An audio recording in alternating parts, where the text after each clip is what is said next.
Today in the United States, there are roughly 5 million elderlies who are being abused each year. How y'all doing today? My name is Pete James, and today my speech is going to be aimed towards the various forms of elderly abuse,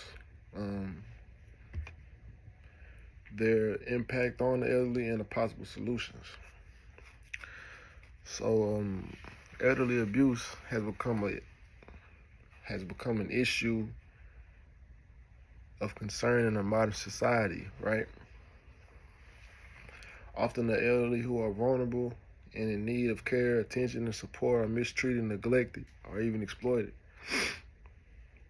To understand elderly abuse is critical, and it is our responsibility and safeguard to protect our elders from harm.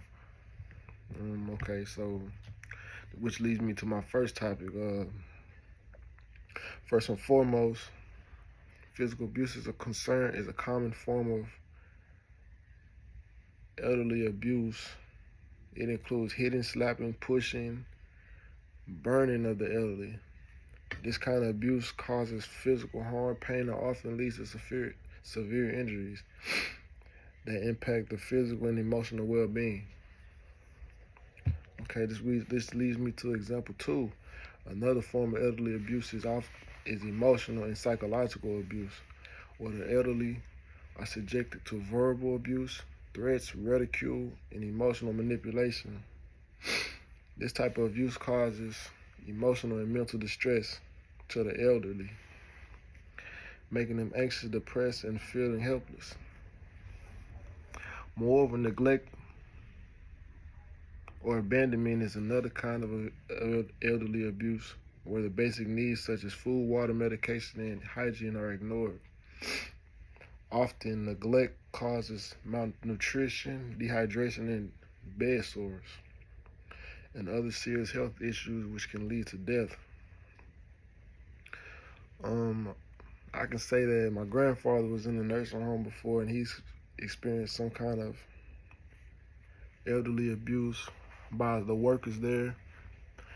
And he used to tell me that whenever he was there, sometimes they wouldn't come feed him at a certain time. He would call over and over again, and they still wouldn't want to come to help him or whatnot. But I have another example which is more severe than the others. Sexual abuse is another form of elderly abuse, which involves any form of unwanted sexual activities involving the elderly. This kind of abuse is often hidden. The elderly victims are reluctant to report it due to shame and guilt, which this is a concern not just the elderly. It's not a problem with just elders. This is a problem with everyone else as well.